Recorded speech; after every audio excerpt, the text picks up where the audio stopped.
Buenas tardes a todos, bienvenidos nuevamente a las jornadas culturales de la Falange.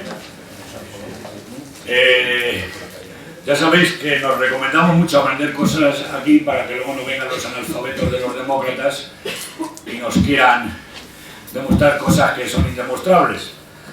Bueno, antes que nada os quiero decir que los jueves se hace aquí unas tertulias que son bastante amenas entre camaradas.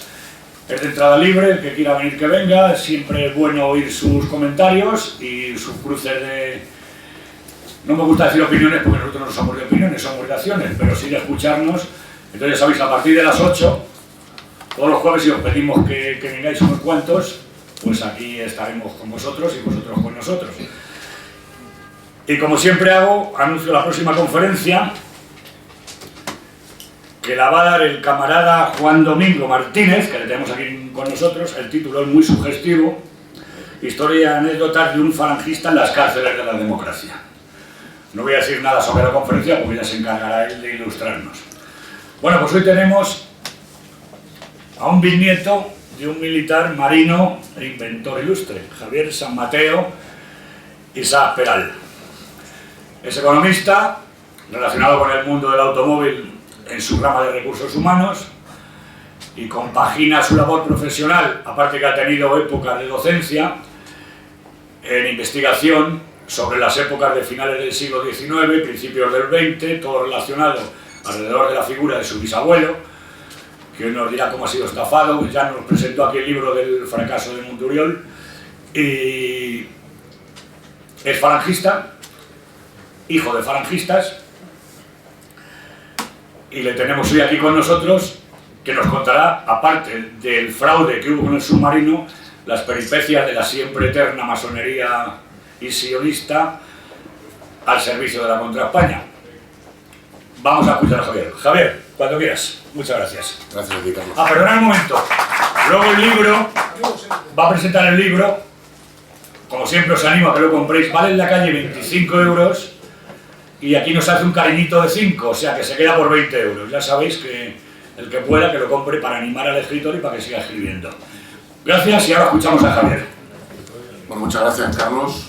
Y para mí siempre es un placer cuando me invitáis, porque como soy falangista estoy en mi casa, cuando me invitáis tanto tú como jefe nacional a las conferencias, o en este caso a presentar un libro, para mí es un honor. Entonces, vamos a entrar directamente al tema del libro. El libro viene como consecuencia de una investigación que arrancó en el año 2005 a raíz de que yo tomé conciencia por una visita que hice al Museo Naval de Cartagena. Tomé conciencia de que la figura de Isaac Peral es absolutamente desconocida, incluso en su propio medio. En su propio medio, sé que no se me ve qué es. En su propio medio donde él pasó la mayor parte de su vida, que es en la propia Marina Española, la propia Armada. Porque en el criterio expositivo del museo yo noté que había habido una manipulación que venía como consecuencia del gran desconocimiento que había de la figura de Isaac Peral y de todo lo que aconteció alrededor de la invención del submarino y del posterior sabotaje que impidió que España tuviera un arma estratégica fundamental en un momento muy importante de nuestra historia, en un momento crítico de nuestra historia, cuando todavía éramos una potencia marítima, una potencia militar, una potencia económica, a pesar de que se ha dicho que no, porque todavía conservábamos una parte importante de lo que había sido el Imperio Español, que eran las posesiones en el Pacífico y las Antillas, Cuba y Puerto Rico. Evidentemente, el haber tenido España el submarino que se inventó en 1885 y se probó durante los años de 1889 y 1890, después de un proceso que abreviaré para contar un poco cómo se produjo aquello, un poco proceloso desde que se autoriza la fabricación del submarino hasta que consigue votarlo en 1888, final del 88, se prueba en el 89 y en el 90 se verifica durante las pruebas que el submarino era operativo y que era un arma en ese momento sin posibilidad de contrarrestar Hay que recordar que hasta bien avanzada la Segunda Guerra Mundial, estamos hablando ya de entre el año 1941 al 45, es cuando se empiezan a desarrollar las armas antisubmarinas. Por tanto, haber tenido en 1898 un submarino hubiera evitado, por supuesto, el ataque de los Estados Unidos para deshacer y quedarse con los restos de nuestro imperio. Obviamente, yo me encontré, cuando empecé a investigar, que para empezar yo mismo tenía un gran desconocimiento de todo lo que había pasado alrededor de ese proceso histórico, y me obligó a hacer una investigación que me llevó años. Y tuve que consultar toda la documentación que había disponible en todos los archivos que se conservan, sobre todo el archivo de la Marina, el archivo familiar, que también se conserva, que está en el Archivo Histórico Nacional, el archivo personal del inventor, y por supuesto toda la documentación de las hemerotecas, tanto españolas como extranjeras, e incluso llegué a conseguir documentos que para mí son claves de los servicios de espionaje extranjeros. A partir de ahí, evidentemente, encontré las claves que ponen negro sobre blanco y encima de la mesa qué es lo que realmente pasó, y que hasta que salió este libro pues no se conocía. Durante mucho tiempo se había dicho que el proceso del submarino se debía a interferencias entre la propia personalidad del inventor, al que se le acusaba de ser un hombre soberbio y con un carácter difícil, y el Ministerio de Marina. Realmente todo eso se ha sabido a partir de mi investigación, que era una pura propaganda. Es decir, realmente había habido por detrás cosas mucho más siniestras que un tema de carácter o un tema coyuntural, un tema de mala relación entre las autoridades gubernativas del momento y el inventor, o en general las personas que apoyaban a la invención. Porque aparte Peral no estaba solo, Peral tenía un grupo de gente de la Armada y gente civil, que apoyaban la invención del submarino. Es decir, que no estaba solo, él tenía detrás gente que le apoyaba. Resumiendo un poco la historia de Peral, Peral nace en 1851, ingresa con 14 años en la Armada y vive desde que empieza su periplo militar y naval, dedicado durante 20 años a lo que es la vida propia de un hombre, de un militar dentro de un barco. Recorre todos los mares habidos y por haber, tiene experiencias de guerra en Cuba y en la Tercera Guerra Carlista en el norte de España. Es condecorado con la Cruz del Mérito Naval con distintivo rojo por mérito de guerra en la Guerra de Cuba. Demuestra su profesionalidad militar y su patriotismo, pues como se demuestra siempre, disponiendo de tu vida y entregando tu vida y tu esfuerzo y tu cada falta para la patria, como hace un patriota de verdad. Pero junto con esas cualidades castrenses, él desarrolla desde muy temprano una vocación por la ciencia de carácter práctico, por la técnica, la ciencia desarrollada en el mundo práctico, no la ciencia puramente especulativa, la ciencia aplicada, y por la docencia también.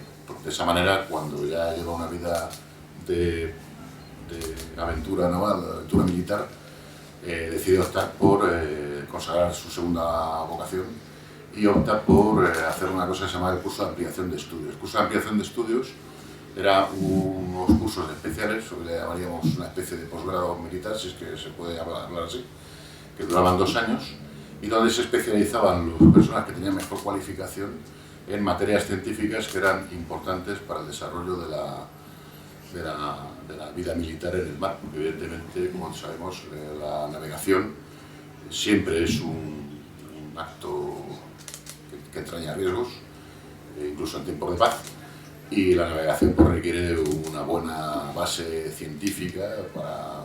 entonces, en ese curso se captaban a las personas que tenían mejor currículum para formarlos y de ahí tener pues, ingenieros navales, meteorólogos, astrónomos, etcétera, que dieran a la Marina española un soporte y un respaldo de cara a afrontar sus riesgos, sus retos militares y profesionales con la mayor garantía posible. Él desarrolla en ese momento una brillante labor como alumno y el director del instituto, en cuanto él termina su formación, pues se fija en él y en cuanto pueda lo va a fichar. Su primer destino, después de haber aprobado el curso de ampliación de estudios, es Filipinas, pero ya va allí como un marino científico y se va a dedicar a cartografiar las cartas náuticas, que como sabéis es un tema fundamental para lo que es la navegación, sobre todo la navegación litoral, es decir, donde realmente tiene más riesgo los barcos no es en alta mar, los barcos donde tienen más riesgos es cuando entran cerca de las costas, tienen que conocer perfectamente los bajos y poder superar esos retos sin que haya naufragios. Y estando en Filipinas se produce una epidemia. Él tiene que en ese momento abandonar su labor científica y vuelve otra vez a la labor naval.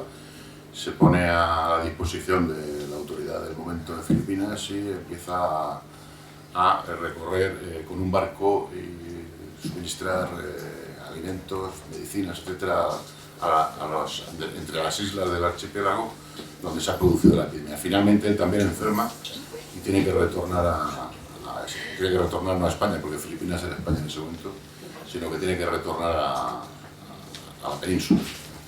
Y no concretamente a la península, porque realmente él lo ingresan en cuarentena en Mahón. Estando ya en Mahón, pasando la cuarentena, es cuando Cecilio Pujazón, que era el director del Observatorio Astronómico y de la Academia de Ampliación de Estudios, me pide que vaya a ese destino y le nombra profesor de matemáticas, de física y de alemán.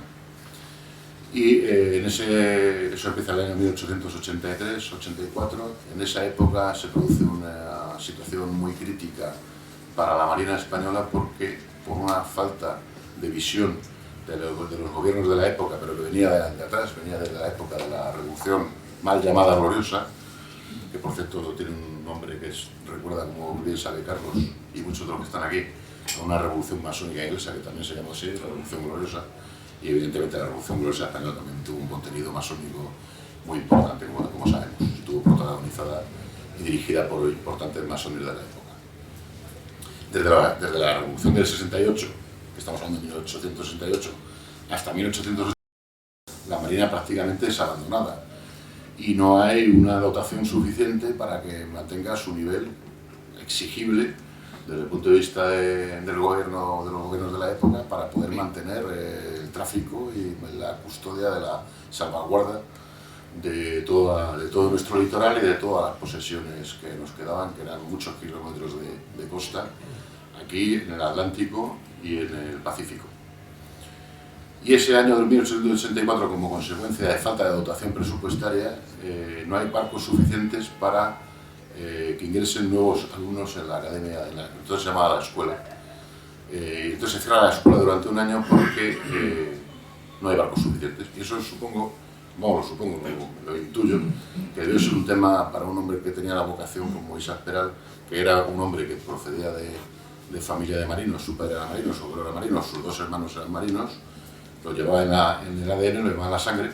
Obviamente eso debió ser un tema muy crítico para él. Y a partir de ahí es cuando empieza la investigación del submarino. Lo lleva absolutamente en secreto, porque él es consciente de que en esa época la situación política de España es complicada y no conviene, es una situación crítica, entonces él lo lleva en secreto para evitar que haya cualquier tipo de problemas que puedan interferir. En 1885 ya lo tiene él prácticamente terminado, pero la mujer le pide, ya estaba casado en ese momento, ya era padre de familia, la mujer le pide que no haga pública la invención del submarino porque tiene una intuición de que aquello le puede venir algún tipo de desgracia o algún tipo de tribulación, como en efecto al final pasó.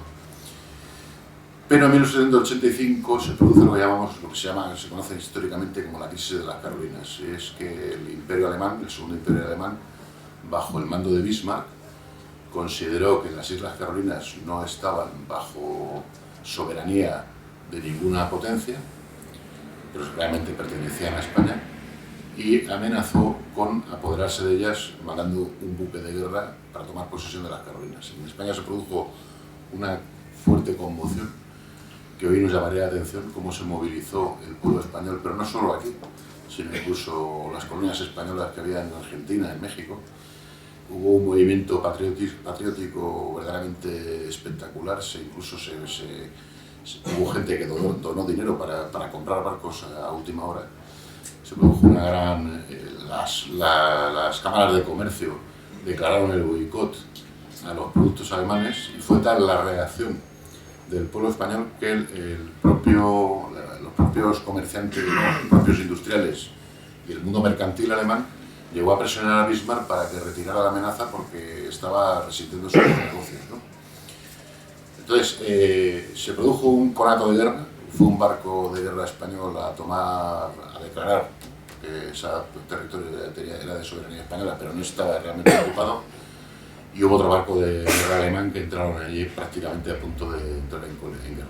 Cánovas, en aquella época, que era un político un tanto particular, del que hablaremos un poco más adelante en la conferencia, en la presentación, pidió la ayuda del Papa, y el Papa hizo de intermediario y se llegó a un acuerdo de paz entre, bueno, no de paz porque realmente no llegó a haber guerra, pero se llegó a un acuerdo entre el Segundo Imperio, entre el Segundo Reich y el Reino de España, de manera que Alemania reconocía la soberanía de España sobre el territorio de las Carolinas, a cambio de lo cual el gobierno de España autorizaba el establecimiento de bases comerciales y de pesca para los alemanes en el Pacífico.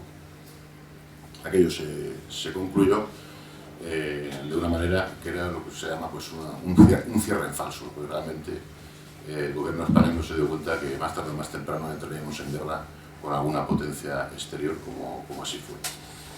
Pero en ese momento Isaac Peral consideró un deber patriótico comunicar a sus superiores que él estaba en condiciones de poder ofrecer al gobierno un arma de guerra revolucionaria como era el submarino. Cuando él se lo comenta al director del instituto, que es Cecilio Pujezón, que era uno de los científicos más solventes que había en aquella época a nivel mundial, reconocido mundialmente, le dice que bueno, que porque se lo dice persona de toda solvencia y garantía para él, si no pensaría que se había vuelto loco. Esto lo digo porque mucha gente viene diciendo desde entonces y hasta ahora que realmente había habido submarinos antes que el de Peral. No, realmente es falso, es decir, cuando un científico le dice usted se ha vuelto loco, pensaría que se ha vuelto loco porque era un esfuerzo tecnológico verdaderamente inimaginable en aquella época, que alguien podía meter un buque de acero por debajo del mar con una potencia suficiente para navegar, era prácticamente una quimera. Sin embargo, él aseguró que estaba en condiciones de hacerlo. Hicieron unas pruebas de tipo científico, le hicieron una serie de preguntas los profesores del instituto para asegurarse de que aquello tenía alguna viabilidad, de que había un soporte y un respaldo científico que lo respaldaba. Cuando ellos se dieron cuenta que aquello sí tenía cierta seguridad de llevarse a cabo, se lo comunicaron al ministro. Y el ministro de la época lo consideró interesante, lo declaró secreto oficial y dio el beneplácito para que se pusiera en marcha todo el procedimiento, en esa época el procedimiento administrativo, para que él llegara a debatir con el Centro Técnico de la Armada, exponer ante el Centro Técnico de la Armada cómo estaba concebido su invento, y a partir de ahí, si el Centro Técnico de la Armada estaba conforme, se liberaría el presupuesto necesario para llevarlo a la práctica. Eso es en una época, en noviembre de 1885, donde se produce un suceso que va a condicionar mucho la historia de la evolución del submarino, que es la muerte de Alfonso XII. Como consecuencia de la muerte de Alfonso XII, muere prematuramente, se produce un acuerdo entre los dos partidos dinásticos, el Partido Liberal Fusionista que dirigía Sagasta, que si ustedes no lo saben, pero lo puedo comentar, para que no lo sepa, había sido gran maestre del Grande Oriente Español. Teóricamente en esa época estaba como masón durmiente. La condición de masón durmiente es la condición de que un masón decide retirarse temporalmente de la actividad masónica, lo cual no quiere decir que deje de ser masón, por alguna coyuntura de algún tipo de interés. En este caso, Sagasta, como cuando entró en lo que se llamó el Pacto Dinástico, como teóricamente podía, y de hecho fue presidente del gobierno, y en ese momento el reino era de su majestad católica, que por cierto creo que lo sigue siendo, no sé si todavía lo sigue siendo la majestad católica. No parecía procedente que un presidente del gobierno de un gobierno de su majestad católica fuera masón, con lo cual él cedió el puesto de gran maestre, se pasó a la condición de masón durmiente y en ese pacto dinástico, cuando muere Alfonso XII, Cánovas y Sagasta llegan a un acuerdo de que para facilitar la labor de la regencia y para que hubiera menos oposición a la regencia en un momento en que había, cuando muere Alfonso XII, la reina María Cristina, que era la segunda mujer de Alfonso XII, había tenido 2 hijas y estaba embarazada, pero en esa época, cuando no existían las ecografías, no se sabía lo que iba a tener, si era niño o niña. La situación era compleja porque la restauración llevaba poco tiempo puesta en marcha. Había habido a lo largo del siglo XIX un montón de conflictos para mantener a la dinastía de los Borbones en el trono. Como sabéis, ya había habido dos procesos bastante complicados, una regencia, un destronamiento, otra regencia, etc. La situación era complicada. Para consolidar la dinastía se decide que se haga Sagasta con el gobierno largo que se llama de Sagasta, que duró 5 años. De esa manera, María Cristina, al tener un gobierno de lo que en aquella época era de centro-izquierda, pues solventaba un poco la situación de un posible levantamiento de la gente que tenía menos afecto a la corona, que evidentemente pues, era la gente de centro-izquierda o incluso de izquierda extrema, como podía ser la gente del Partido Republicano. El Partido Republicano, los líderes del Partido Republicano estaban la mayor parte en el exilio, pero bueno, Sagasta había sido miembro de uno de los gobiernos de la República y era un hombre que tenía una cierta solvencia dentro de la izquierda de la época. Cuando cambia el gobierno, el ministro de Marina que había apoyado a Perales sale y entra un ministro de Marina que se llamaba Beranger, que entonces no se sabía, pero del que luego se supo que era masón. De hecho, cuando Sagasta se retira del puesto de gran maestre, se produce una elección interna y una de las personas que se presenta para las elecciones es Beranger. Beranger no sale elegido Miguel de Moreira, que durante muchos años era el gran maestre del Grande Oriente español. Pero Beranger era un masón de grado 33, de una cierta trayectoria masónica importante y un preboste de la masonería. Obviamente Beranger tenía como buen masón una serie de conexiones, que es una de las cosas que he estudiado y queda reflejadas en el libro, fundamentalmente con la masonería, evidentemente. Como todos sabemos, la masonería, aunque el Grande Oriente español tenía una dependencia, no de dependencia, pero tenía una afiliación hacia el Grande Oriente francés. Sin embargo, la gran vocación de los masones es la masonería británica. La masonería regular que, como sabemos, y ya lo he explicado aquí en una de las conferencias que di, se funda en 1717, que es la masonería actual, tal y como la conocemos, se funda en 1717 en Londres.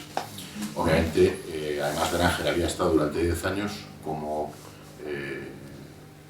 miembro de la Armada destinado en Londres, en la época anterior al destronamiento de Isabel II, en el gobierno moderador de la época, y ahí había estrechado relaciones con la masonería británica y con la industria militar británica. Por tanto, cuando Beranger llega al ministerio, lo primero que hace es aparcar el tema del submarino. Y durante 6 meses el proyecto queda congelado.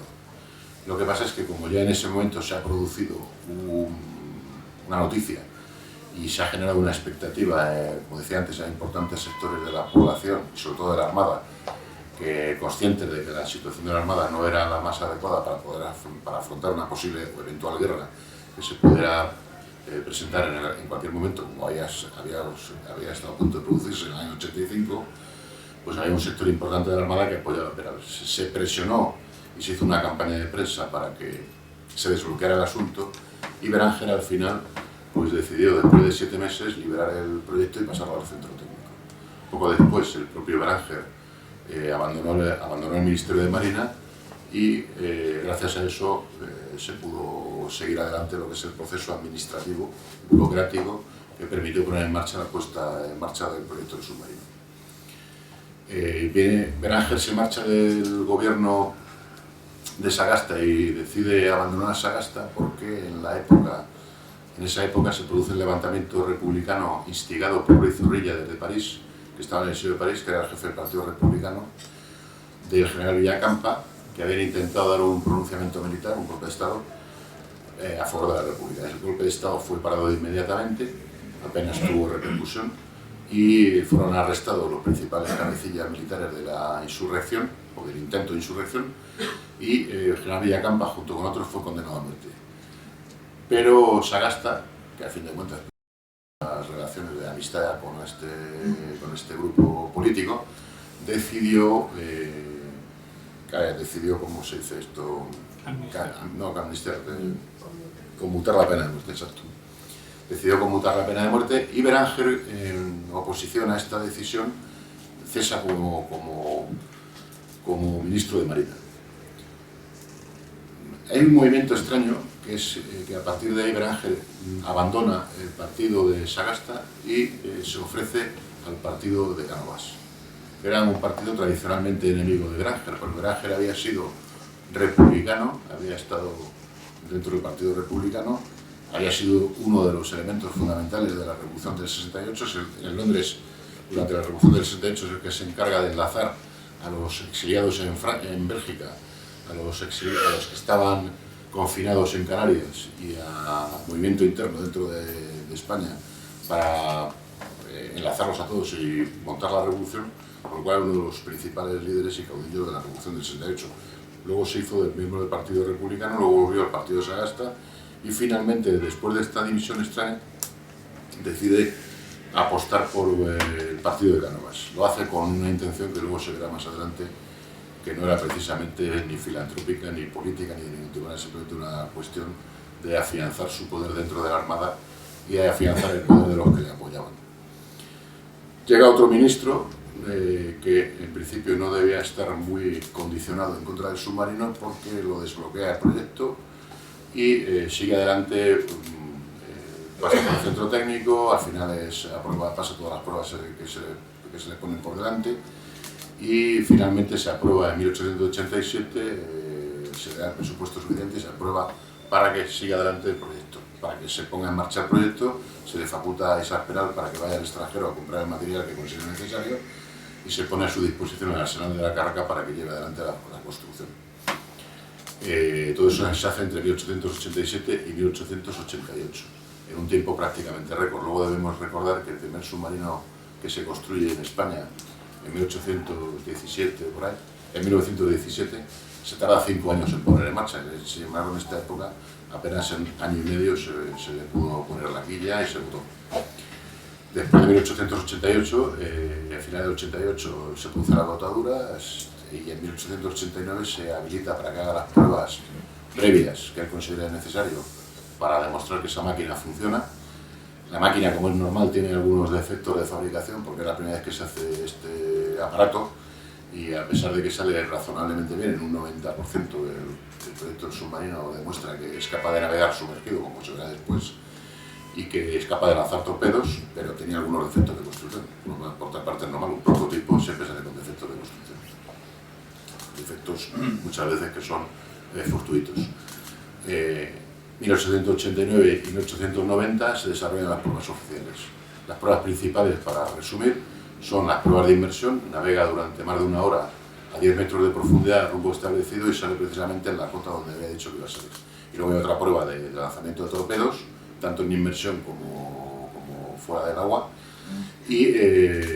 como superficie, perdón.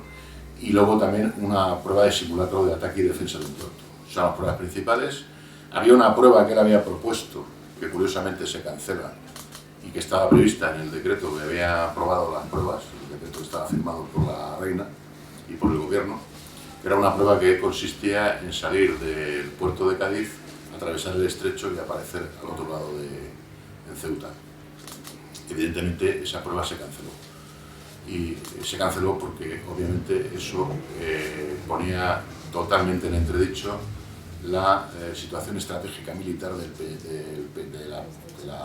Peñón de Gibraltar, de esa vergüenza que tiene España todavía, que es el tener la bandera británica en el Peñón de Gibraltar. La base militar británica de Gibraltar hubiera quedado prácticamente inútil desde el punto y hora en que España hubiera tenido submarinos a un lado del estrecho y al otro. Como España tenía posesiones en África, en el norte de África, en Melilla y en Ceuta, haber tenido bases de submarinos al otro lado del estrecho hubiera inutilizado completamente la presencia militar naval de los británicos en Gibraltar. Esa prueba misteriosamente se le prohíbe llevar a la práctica. En junio de 1890 se produce el cambio de gobierno. El gobierno largo de Sagasta cede el gobierno a Cánovas, cede el mando a Cánovas, y Cánovas trae como ministro otra vez a Beránger. Y a partir de ahí se producen todas las interferencias que nos podíamos temer en contra del submarino. La Junta Técnica, que había evaluado las pruebas conforme al decreto que se había aprobado, había valorado positivamente el conjunto de la obra y había recomendado que se siguiera adelante, incluso que se construyera, si había algún tipo todavía algún tipo de duda, de cautela, a que se construyera un nuevo prototipo en el que se corrigieran los defectos que se habían encontrado, o bien incluso proceder directamente a construir el submarino en serie. Ese informe de la Junta Técnica, según estaba previsto en el decreto, debía haber pasado directamente al Consejo de Ministros y el Consejo de Ministros tenía que haberlo valorado. Pero cuando llega Beránger, hace un fraude de ley, comete un fraude de ley, cambia el sentido de la ley y se inventa un Consejo Superior de la Marina y obliga a que el informe de la Junta pase por el Consejo Superior de la Marina. La Junta Técnica había sido nombrada estaba constituida por los hombres de mayor solvencia técnica y científica que había en la Armada. Sin embargo, el Consejo Superior de la Marina, y aparte que la Junta Técnica estuvo presente en las pruebas, la mayor parte de ellos fueron destinados durante las pruebas a Cádiz, a San Fernando, a donde se estaban haciendo las pruebas, de Cádiz y San Fernando, y sin embargo el Consejo Superior de la Marina se estableció en Madrid, en el Ministerio de Marina, y era personal que no estaba cualificado, porque la mayor parte de ellos estaba compuesto por capitanes de navío y almirantes que no habían vivido, muchos de ellos no habían vivido el cambio de la primera revolución industrial, muchos de ellos estaban acostumbrados a la navegación a vela todavía, y este tipo de instrumento totalmente novedoso y donde se hablaba de cosas que no habían oído hablar en su vida, como la electricidad, los vatios, etcétera, los voltios, pues les sonaba totalmente a chino, que por otra parte son a chino a mucha gente, con lo cual era un fraude de ley. Incluso ese Consejo Superior de la Marina se le obligó por un decreto que hizo el propio Beránger a que se reuniera a partir de las 9 de la noche. A partir de las 9 de la noche, personas que ya muchos de ellos pasaban de los 70 años, su estado de lucidez, pues evidentemente estaría lógicamente mermado. Es otra de las maniobras que hace Beránger para manipular el proceso. Luego, no contento con eso, decide manipular definitivamente el informe del Consejo Superior de la Marina, como luego se demostró, y eso es algo que también demuestro en el libro con dos documentos que son fundamentales y que recomiendo que se lean.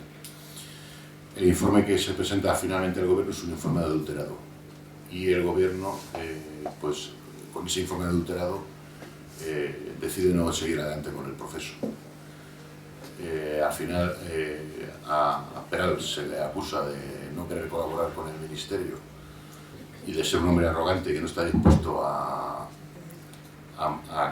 aceptar las condiciones que le imponen. Sin embargo, sí que está claro, porque Peral lo escribe 2 veces, que él está dispuesto a hacer lo que se le mande, pero siempre y cuando se le deje el control técnico de la obra, porque él era consciente de que había habido un montón de interferencias y había habido incluso filtraciones a potencias extranjeras y a industrias extranjeras. Por tanto, él dijo que estaba dispuesto a colaborar con el gobierno en todo lo que se le obligara a hacer, incluso hacer un segundo proyecto que él consideraba que era necesario, un prototipo, pero por supuesto bajo su propia y única dirección técnica. Si no es así, no estaba dispuesto a hacerlo, porque evidentemente era poner, tal y como se había producido durante el anterior gobierno de Beránger, que Peral era consciente, porque había sido testigo en Inglaterra, de que en esa época en que Beránger estaba ocupando el Ministerio de Marina, a un agente de un industrial británico se le había permitido ver parte de los planos que estaban en el Ministerio de Madrid, con lo cual era perfectamente consciente de que en el caso de que él cediera el control técnico a personas ajenas, era simplemente regalar el invento a otras potencias extranjeras, con lo cual él no estaba dispuesto a negociar eso que para él consideraba innegociable. Eso sirvió al gobierno para calificarlo de arrogante y de hombre de difícil, un hombre que no se podía negociar con él, y se le dio orden de que entregara bajo inventario todo el submarino y se canceló el proyecto definitivamente. Eso se produce a finales de 1890. Como consecuencia de ello, él abandona la Armada, no porque esté enfadado con la Armada, ni mucho menos, sino porque él considera que en ese momento la única opción para salir adelante con el proyecto es pasarse a la industria civil, porque en ese momento es una de las personas que mejor conoce la industria eléctrica en el mundo.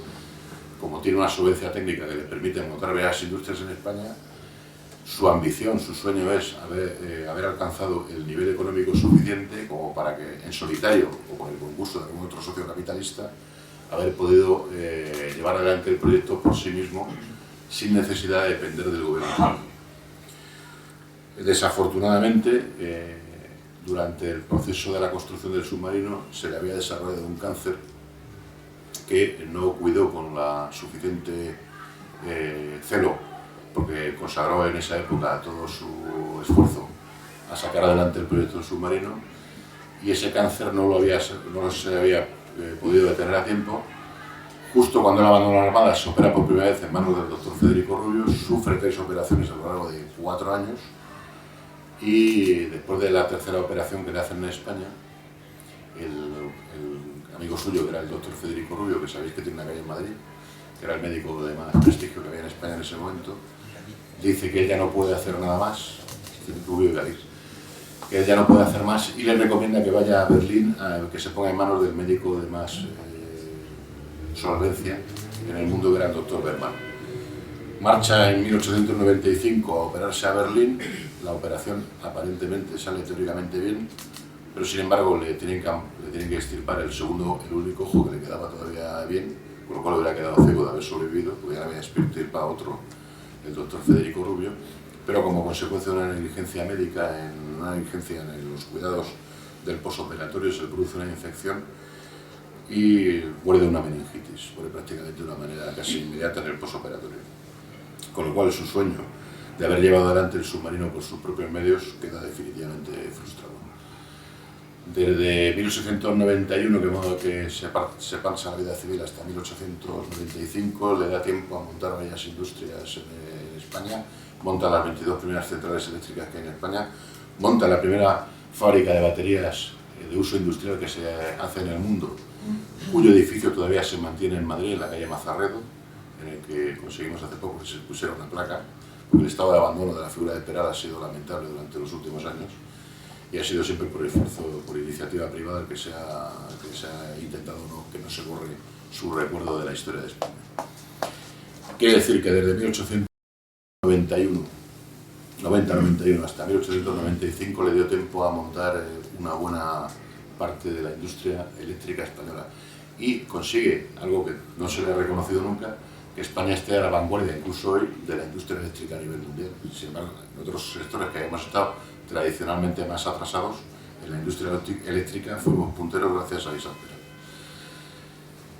Lo importante del libro, aparte de, cuento toda la historia de Peral, tanto la parte militar como la parte técnica, la parte de la invención, lo importante del libro es que descubrí toda la interrelación de intereses fuera de España, todo el tema de los espías que se movieron en Madrid e incluso en Cádiz, vigilando estrechamente lo que hacía Isaac Peral, todo el espionaje inglés desplegado en España y todo el espionaje norteamericano desplegado en España, y toda la interferencia de los masones de la época, españoles, que no servían a los intereses, no digo en general, pero masones muy concretos, como se puede demostrar a lo largo del libro y se verá, no servían a los intereses de la nación española, sino que servían directamente a los intereses de Gran Bretaña y de Estados Unidos.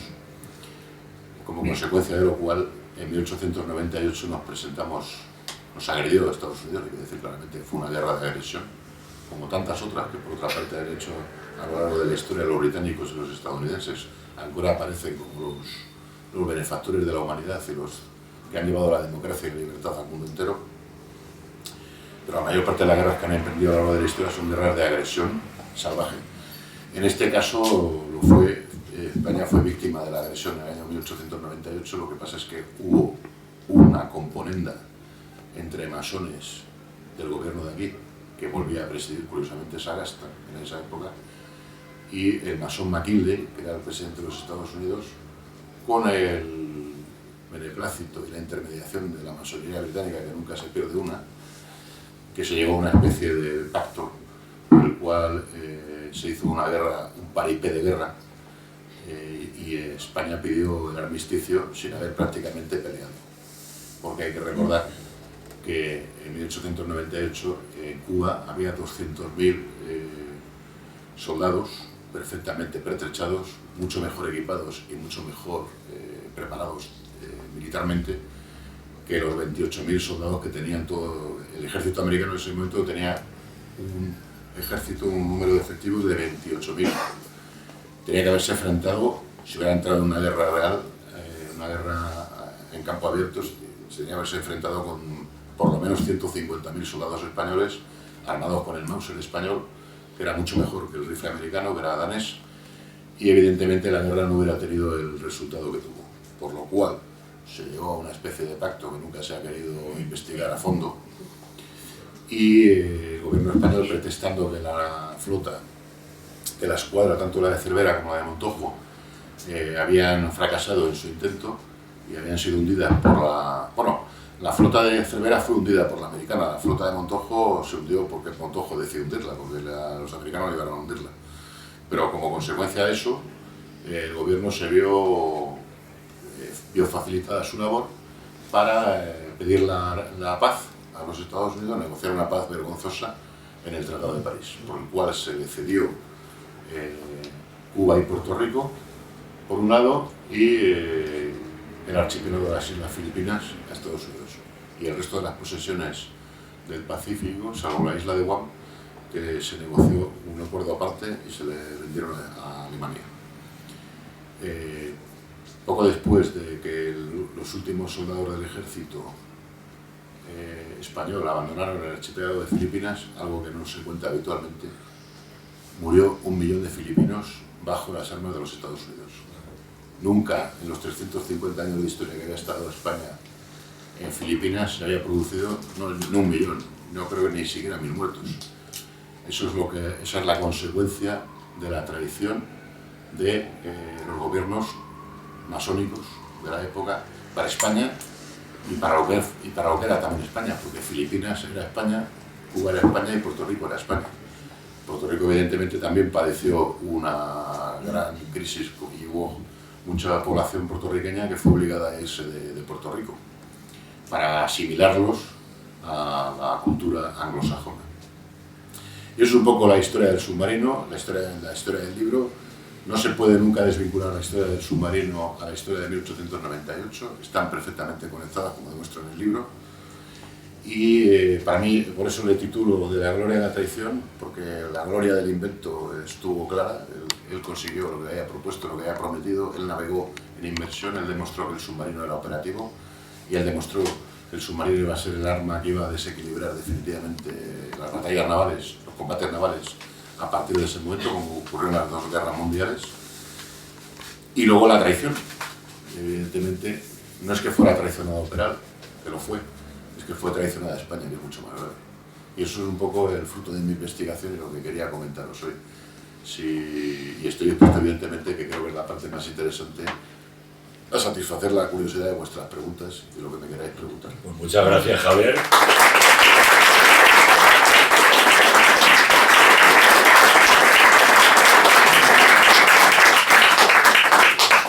A ver, ¿quién se anima? Luis. Sí, hay un aspecto de actualidad que es la vinculación falsa que le hacen a tu bisabuelo, a Isaac Peral, de ser grado 33, ni más ni menos, que de la masonería. ¿Nos podías un poco contar ese episodio rocambolesco, por otra parte, vamos? Rocambolesco y de plena actualidad, por otra parte. De plena actualidad, ¿nos podías contar eso? Pues sí, y aparte tengo que agradecerte, José Luis, que fuiste tú que me pasó la noticia de que se ha publicado recientemente un libro de un catedrático de historia que se llama Javier Alvarado Planas, en el que dice, es un libro que además tampoco viene mucho a cuento, porque es un libro que está dedicado a la masonería y la aristocracia española. Y evidentemente ni Peral era aristócrata ni era masón, pero sin saber muy bien el cuento de qué, pues en una de esas páginas, en la 206 página 261, dice que Peral era grado 33 de la masonería. Y además lo de grado 33 es una invención de ahora, porque nunca se había dicho anteriormente. Sí que en aquel momento se le se le imputó que era masón y se le hizo una jugada para aparentar que era masón, porque, y eso también lo cuento en el libro, porque era una manera de desprestigiarlo. Obviamente la masonería venía ya tiempo trabajando en España, sobre todo durante todo el siglo XIX, pero la mayor parte del conjunto de la sociedad española, y sobre todo la mayor parte de las personas que estaban vinculadas a las Fuerzas Armadas, sobre todo a la Marina y al Ejército, precisamente a la masonería no tenían un buen concepto, no tenían un gran concepto de la masonería.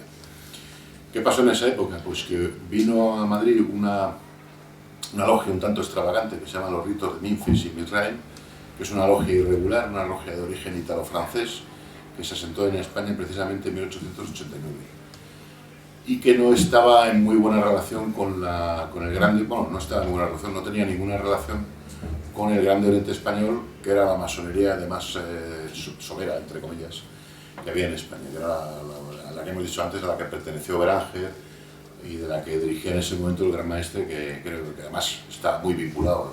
Miguel de Moreta, como sabéis, es uno de los que forma el embrión de la masonería filipina en Madrid, crea la Sociedad de Amistad Hispano-Filipina, que sirve como vehículo para alimentar la insurrección en Filipinas contra España.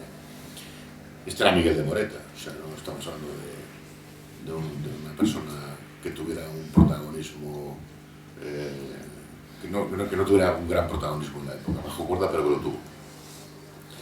Esa logia se instala en Madrid, en la carrera de San Jerónimo, en el año 1889, cuando Peral está justo trabajando afanosamente y dejándose la piel y la salud en Cádiz para hacer el submarino.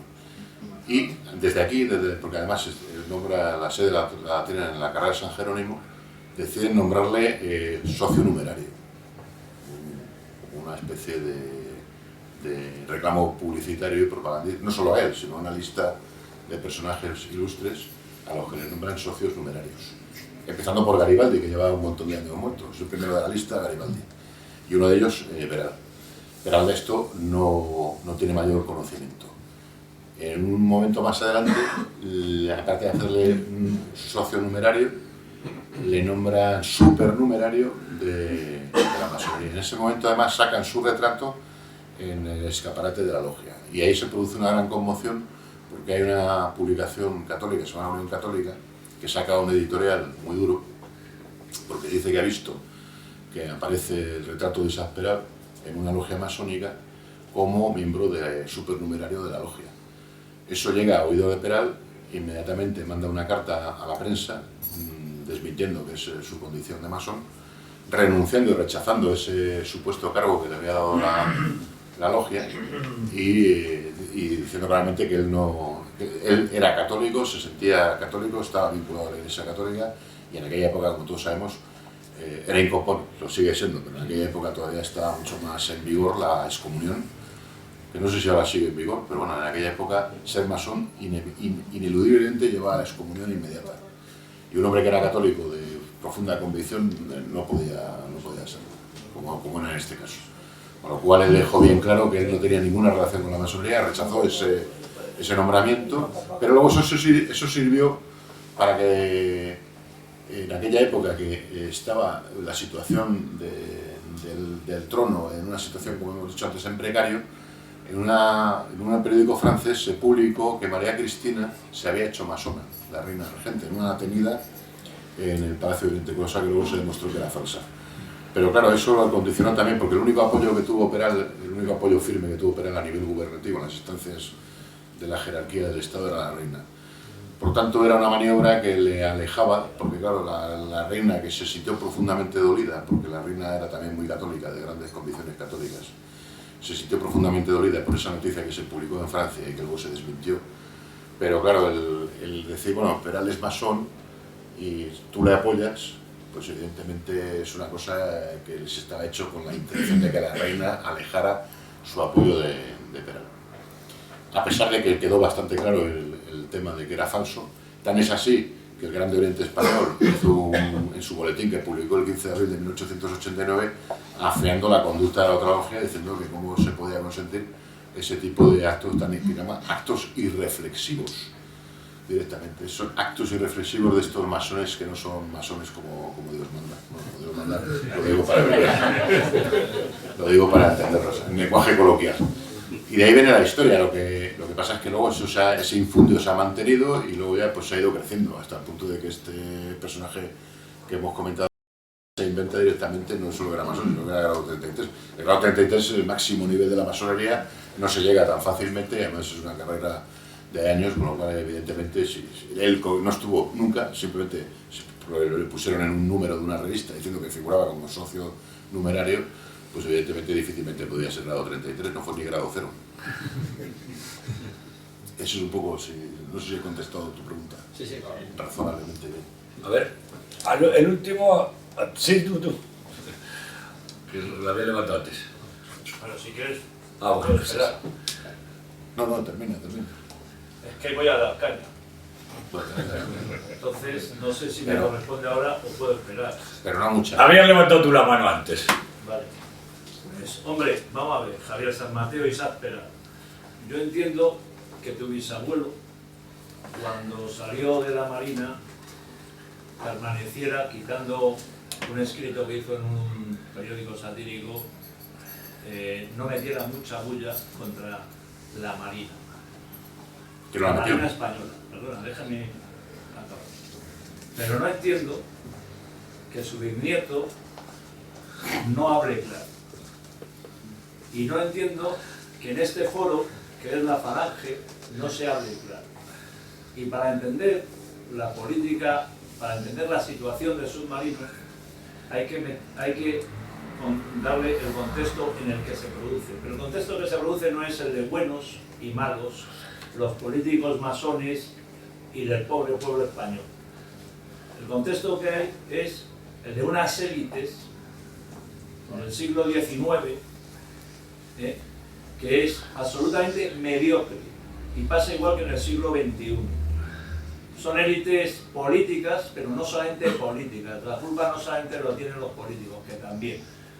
La tienen los políticos, la clase media burguesa pudiente, y la tiene también los grandes factotum de la sociedad, incluida la Iglesia. ¿Vale? No sé si alguno me cogerá ahora y me dirá que estoy diciendo, pero sé lo que es. Entonces, la Marina Española, después de que acaba la guerra de independencia, la Marina Española, un país totalmente rodeado por el mar, que necesitábamos tener una marina poderosa para defender nuestros territorios de ultramar, pues resulta que se olvida. Y en el año 1794, antes de Trafalgar, y en Trafalgar no se perdió tanto como se dice, la Marina Española era poderosísima. En 1834, después de que entra el Fernando VII, un pueblo español que le llama el deseado, o sea que es el idiota para llamar a ese tío el deseado, pues entonces resulta que no tenemos, me parece que 1 o 2 navíos, no teníamos casi nada, tenemos absolutamente, totalmente, no teníamos nada, pobre de solemnidad, ¿vale? Y entonces se decide, en lugar de coger y fomentar la marina, se decide que hay que fomentar el ejército. Pero entonces lo que pasa es que nosotros no tenemos medios para defender nuestros territorios de ultramar. ¿Y por qué no tenemos medios? Porque para tener medios y ejército hace falta pasta. Y no había pasta. ¿Por qué no había pasta? Porque España estaba totalmente destrozada por la guerra de la independencia. Y porque para tener pasta había que poner en valor las posibles riquezas que pudiera tener el territorio español. ¿Y cuál es España? ¿Y cuáles eran las estas? España no era un país industrial. La industria en el resto de Europa empieza a partir de del primer tercio del siglo XIX. Pero aquí en España lo que teníamos era, la gran riqueza española era el suelo, la riqueza agrícola. Y la riqueza agrícola estaba en manos de pocos. Y entonces había que hacer una expropiación, llámese claramente, era expropiación, la desamortización es expropiación. Lo que pasa es que la desamortización que se hace es una expropiación mal hecha. Y lo único que hace es que nuestra burguesía, nuestras clases medias pudientes, las que tienen la pasta, en lugar de invertirlo y arriesgar, dicen, pues me cojo y me meto en el campo.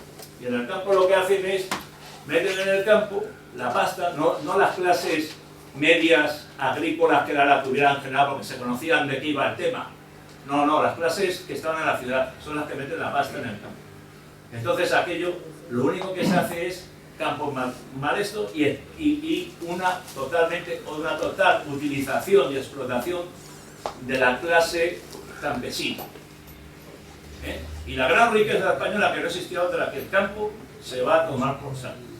Entonces después, bueno, y claro, a partir de ahí se puede entender las grandes revoluciones que hay y toda la historia. Pero es que la marina, como no había barcos, ¿para qué había marinos? Pues entonces los marinos se mueren de hambre.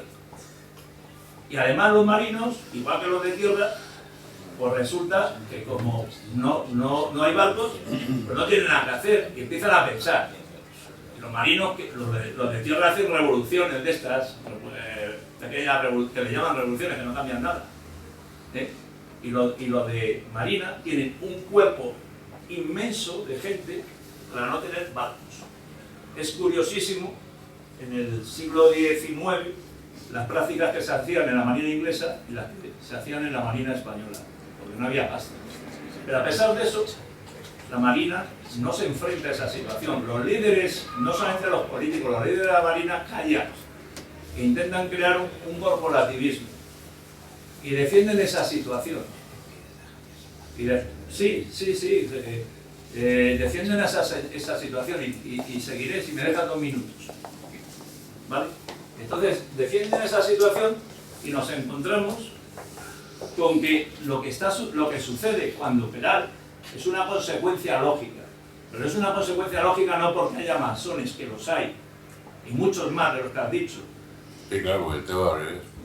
Porque tienes que abreviar. Pero evidentemente en los gobiernos de Cánovas y de Sagasta había muchísimos masones.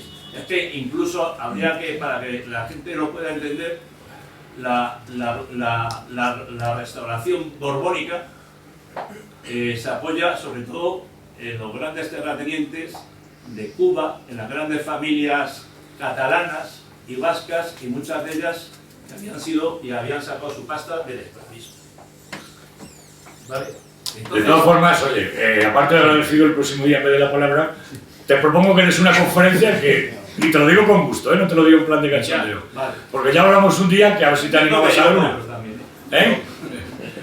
Pues lo que te quiero decir es que habla claro y di que lo de la marina no es cuestión de masones o no masones, que la marina no se enfrentó a la situación, igual que no se enfrentó a la clase burguesa, igual que ahora mismo en el siglo XXI a ti y a mí nos han dicho, y hay grandes intereses con Narciso Monturiol porque es el lobby catalanista. Sí, es cierto. Y eso no lo has dicho, pero dilo, por favor, a ver si alguna vez te lo oigo. Bueno, en la conferencia que dio Javier la otra vez sí que lo nombró y mucho. Que era el otro libro, Sí, bueno, el almirantazgo, que no como institución, sino como corporación. Los almirantes de la época, es cierto, no asumieron, no se enfrentaron al problema. Por otra parte, la cadena de mando en el ejército es la que es decir, que también es un tema delicado. Yo creo que Peral, a institución de la Armada, la amaba, por la historia y por lo que era la Armada y lo que representaba y lo que sigue representando como institución gloriosa en su historia. Pero luego, evidentemente, los seres humanos son lo que son, es decir, igual que en la Iglesia Católica hay muchos que somos católicos y no comulgamos con algunas de las personalidades que dirigen la Iglesia Católica. Y aquí tengo una persona que incluso ha escrito un libro sobre el tema, aquí sentada enfrente de mí. Entonces, obviamente, ya lo he dicho, es decir, hubo traición y la traición llegó incluso al ministro de Marina, es decir, si más claro el agua. Y dentro de los almirantes de la Armada ninguno sacó la cabeza ninguno de la cara por Peral ni por la situación ni se enfrentó al problema. Pero es así, es decir, la situación actual pues, es una lucha continua porque hay todavía intereses de que no rescatar la figura de Peral del olvido en el que la han sepultado durante años. Supongo que por desidia, supongo que por inercia, supongo que porque se asumió una verdad histórica oficiosa y totalmente falsa y la gente no quiere, tampoco la gente por pereza no quiere asumir otra, porque no hay nunca revisionismo histórico crítico en España, no lo suele haber, ni con Peral ni prácticamente con ningún episodio de los nuestros. Con la guerra del 98 estamos en las mismas, no se han depurado responsabilidades históricas ni se sabe quién hizo y qué se hizo. Es un tema que es endémico, pero bueno, sí, es cierto que yo, por ejemplo, pues cuando iba a presentar el libro de Monturiol, el anterior, propuse al entonces director del órgano de Historia y Cultura Naval, dije, obviamente voy a presentar este libro, le comunico que lo voy a presentar, para no decir que hacer las cosas a las espaldas de la autoridad competente, y evidentemente me dijo que ese libro ahí no se lo voy a presentar. Luego me dijo, bueno, cuando lo tengas terminado, vienes a visitarme y lo hablamos. Obviamente, luego esta persona que se comprometió ya no estaba en el puesto. Pero como yo tenía un compromiso, pues yo volví otra vez al cuartel general y al que estaba en ese momento le dije, yo he terminado este libro y creo que sería bueno que supierais que este libro se va a presentar y evidentemente, pues a mí me gustaría presentarlo en el cuartel general. Entre otros sitios, obviamente. Pues la persona que me recibió me cogió el libro, me dijo que lo leería, que me llamaría, y hasta ahora. Pero bueno, yo no esperaba otra cosa, es decir, sí es cierto que todavía, bueno, de hecho, no sé si sabéis que la serie de submarinos, esta serie de submarinos que tiene una vida un tanto particular, el S-80, se le pusieron en contra de, además yo escribí una carta al ministro de Defensa, que estaba en contra de los nombres que le iban a poner a la serie del S-80, le iban a poner al primero Isaac Peral, al segundo Monturiol, al tercero Cosme García y al cuarto al almirante García de los Reyes, el creador de la armas submarina. Yo protesté, mandé una carta, me contestó un almirante, me dijo que no va a lugar mi protesta porque consideraba que estaba suficientemente reconocida la figura de Peral. Digo, no, si yo no estoy pidiendo eso, estoy pidiendo que no ponga nombres de gente que no tiene nada que ver con la invención del submarino, punto. Pero no me contestó a eso. Curiosamente, el primer submarino que se iba a votar, que es el S-80, ha tenido problemas y se ha aparcado, y el que está en marcha es el S-81, que teóricamente el primer submarino que se va a votar va a llevar el nombre de Narciso Monturiol, lo cual a mí me parece una auténtica vergüenza para la Armada Española si eso se hace así. Y porque a mí no me duelen prendas. Lo que pasa es que, bueno, luego me dirán que soy un fanático y un tipo poco agradable con el que tratar. Que es la fama que tengo, pero bueno, a mí no me preocupa. A ver. Sí, yo quería preguntar dos cosas. La primera, ¿cuánto dinero costó el proyecto del submarino? Y la segunda, si una vez que ya vio Peral, que el gobierno no le iba a apoyar y que ya la cosa se queda paralizada, si hubo algún gobierno de alguna potencia extranjera que se interesara por su proyecto para que se pudiera construir en su país. Sí, bien, el presupuesto inicial del submarino era 300.000 pesetas de la época. Hay que tener en cuenta que un crucero de la época, como por ejemplo el Vizcaya, estaba presupuestado en 12 millones de pesetas. Por tanto, era un presupuesto económico. Al final, evidentemente, del presupuesto a la realidad hay siempre una cierta diferencia. Una de las cosas que pretestaron sus enemigos, en este caso el ministro de Marina, es que se le había ido el presupuesto de 300.000 pesetas iniciales a un poco más de 900.000. El coste real, que luego lo ha investigado un profesor universitario especialista en temas de contabilidad y economía, que lo publicó hace poco en una revista de contabilidad a nivel nacional, el coste real fueron 600.000 pesetas, es decir, el doble de lo del presupuesto, no el triple que protestaron. Es una desviación presupuestaria importante, pero desde luego muy inferior a las desviaciones presupuestarias que tuvieron el resto de los buques. Y aún así era un buque económico, 600.000 pesetas de la época. España se podía permitir el lujo de tener una flota de submarinos, al menos 20 submarinos puede tener. Y la otra pregunta, sí, no, desde el principio. Desde el principio hubo intereses por parte del almirantazgo francés para que pasara a Francia. Le hicieron dos ofertas importantes desde Inglaterra y los alemanes y los estadounidenses también estaban dispuestos a negociar con él. pero bueno, evidentemente él no está dispuesto a negociar con nadie más que con España. El submarino utilizó muchos inventos suyos para el submarino. Inventos que creo que hasta los años 60 y tantos alguna potencia extranjera querían alguno de ellos porque no se habían superado. Sí, es cierto. Lo que pasa es que el principal elemento del submarino, que era el aparato de profundidad que le permitía mantener el equilibrio, el trimado, que se llama en términos náuticos, del buque en inmersión, eso durante mucho tiempo ha sido un secreto. Ahora ya se ha desvelado hace poco, pero él lo guardó en secreto y no lo quiso transmitir.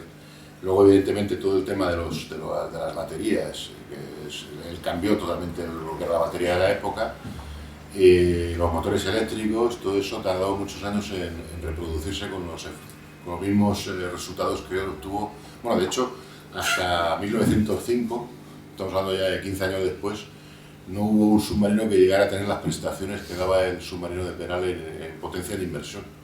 Con lo cual hay que decir que la dificultad tecnológica siguió siendo importante durante muchos años.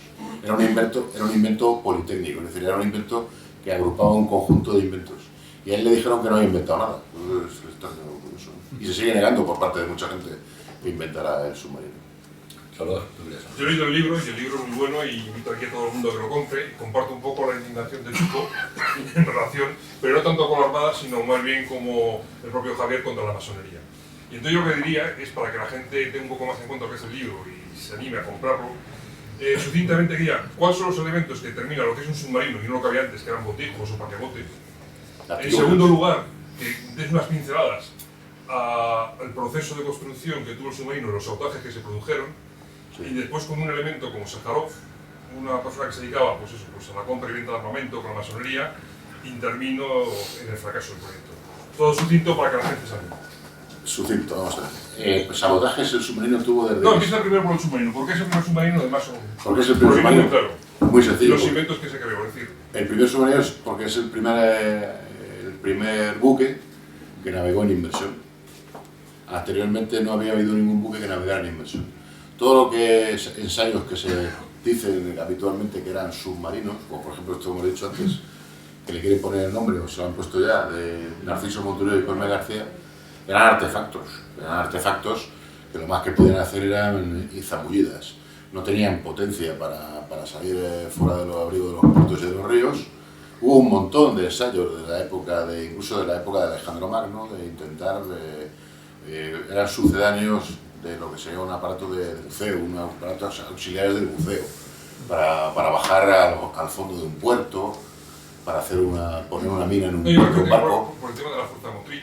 Claro, el sistema de la respiración. Le faltaba la fuerza motriz, le faltaba la propulsión, le faltaba la capacidad para navegar dentro del mar y saber por dónde está, son los elementos de orientación, le faltaba la visibilidad, le faltaba el arma, que era el torpedo, le faltaba todo. Es decir, el primer submarino realmente fue capaz de lanzar torpedos, navegar en inmersión con suficiente seguridad de navegación, navegar es irse de un punto a otro sabiendo que estás siguiendo desde ese punto hasta el otro. Lo demás es igual que la diferencia que hay entre un globo y una aeronave. Una aeronave va desde aquí, desde Madrid a Barcelona. El globo sale y luego llegará por donde le lleve la corriente. Evidentemente navegar es ir de un punto a otro y saber que vas a llegar al punto donde te has propuesto llegar, al rumbo que te has fijado. Eso, el primero que lo hizo fue el submarino de Peral. Antes no se había hecho nada, no se había hecho nunca. Ni se podía hacer, es que faltaban todos los elementos tecnológicos para hacerlo. Por eso le dijeron que se había vuelto. Le dijeron, bueno, que usted le consideramos una persona solvente, pero pensamos que se ha vuelto usted loco. Por cierto, me has hecho 2 preguntas o 3 ya. Sí. El sabotaje sufrió 7 sabotajes. La mayor parte de los sabotajes tenían por detrás a este personaje del que has hablado que se llamaba Sájarov. Sájarov es un personaje maléfico, uno de los personajes más maléficos que ha habido en la historia, pero que permanece prácticamente desconocido. De hecho, me comentaba un historiador, se llama Alejandro Anca, que es el único texto que hay en español que habla en profundidad de este personaje. Sin embargo, tuvo mucha importancia su pérfida figura en la historia de España. a pesar de que fue un hombre que se movió a nivel internacional. Era un hombre sin patria, era un cosmopolita, nunca se supo realmente cuál era su nacionalidad de origen, porque él oficialmente era francés, aunque estaba vinculado al Reino Unido, y estaba casado con una aristócrata española, y por tanto era incluso llegó a tener, pues estaba casado con una grande de España. Los grandes de España tienen el título de ser primos del rey. Entonces, él era primo putativo, putanesco, porque era un pedazo de elemento del rey de España. Y aparte mucho más, es decir, tuvo negocios en Rusia, tuvo negocios en Japón, tuvo negocios en Estados Unidos, prácticamente provocó todas las guerras que hubo en Hispanoamérica, entre países hispanoamericanos. Está detrás junto con el gobierno americano, de la guerra de secesión de Panamá de Colombia, para crear luego el canal de Panamá. Es el hombre que controla todo el negocio de los armamentos desde 1879-80 hasta 1926-27. O sea, abarca desde la guerra franco-prusiana hasta la Primera Guerra Mundial y la guerra que hubo entre turcos y griegos, las dos guerras que hubo entre turcos y griegos, las cuales él fomentó directamente para mantener su negocio de venta de armas. Era masón, uno de los grandes prebostes de la masonería internacional, y era un hombre que además su meteórica trayectoria verdaderamente milagrosa se debía básicamente al apoyo de la familia Rothschild.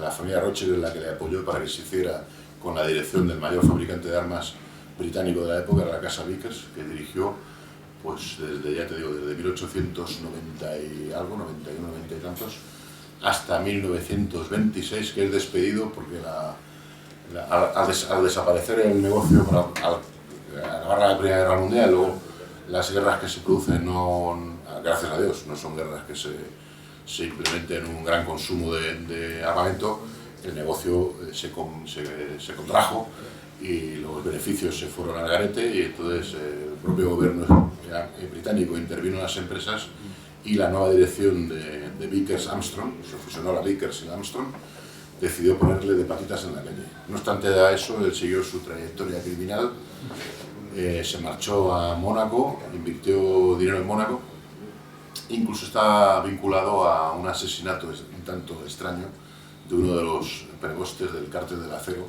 en Mónaco, que le metió una prostituta para envenenarlo, porque era un hombre que realmente controlaba muy bien todo ese tipo. Antes de Stalin, este era mucho más peligroso, y creo que llegó a ser más peligroso que Stalin en sus procedimientos. Lo que permanece en el más absoluto misterio. Se ha publicado muy poco, y lo poco que se ha publicado ni siquiera es exacto, y se ha publicado fuera de España. Bueno, pues la última pregunta, si alguien quiere. Pues parece que no, que habéis quedado todos satisfechos. Bueno, pues os recuerdo que los jueves seguirá habiendo las tertulias, que son bastante animadas, que el viernes día 15, que es el próximo viernes, Juan Domingo Martínez nos dará una conferencia sobre historias y anécdotas de un falangista en las cárceles de la democracia, que es él, claro, no se lo va a inventar. Y que, como siempre, os animo a que compremos el libro de Javier. Y a ti, Javier, muchísimas gracias por tu conferencia.